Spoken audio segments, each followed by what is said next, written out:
aujourd'hui, c'était l'étape numéro 16 entre l'Européenne et Gap, une étape de 201 km. Van Avermaet est partant sur cette 16e étape. Et le kilomètre 0, un groupe se détache. Parmi eux, on retrouve Peter Sagan. Au kilomètre 5, il y a 29 coureurs en tête de course, ils ont 55 secondes d'avance sur le peloton. Quelques kilomètres plus tard, il n'y a plus que 12 coureurs en tête. À 13h12, des coureurs sont intercalés comme Tony Galopin et Fedrigo qui a été vainqueur il y a quelques années à Gap. Au kilomètre 31, l'échappée a 1 minute 05 d'avance sur le peloton alors que l'écart a considérablement augmenté au kilomètre 35, c'est d'environ 6 minutes 25. À 13h41, Ken Mout abandonne la route du Tour. À la première heure de course, la moyenne est de plus de 53 km/h. Barta a été repris par le peloton au kilomètre 58. Au sprint intermédiaire à 10, ce dernier a été remporté par Peter Sagan, suivi de De Gendt et Jungels. Au kilomètre 92, le peloton ralentit en vue de la chaleur. L'écart est de 7 minutes avec l'échappée. Les 11 contre-attaquants ont repris les 12 échappés au kilomètre 105. Ils sont donc 23 coureurs à la tête de course.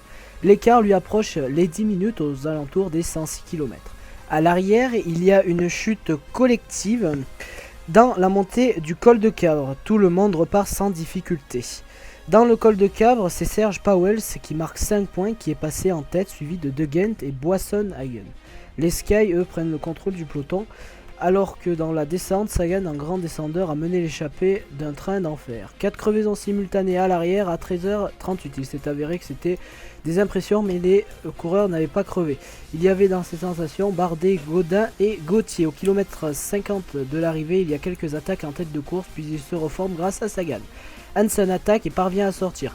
Il accuse une avance de 20 secondes sur l'échappée. Un autre coureur va venir avec lui et ils vont commencer la montée d'un Gap. L'écart sera toujours d'environ 7 minutes et ce sera donc Plaza Molina qui gagnera cette étape, suivi de Peter Sagan et Patano Gomez.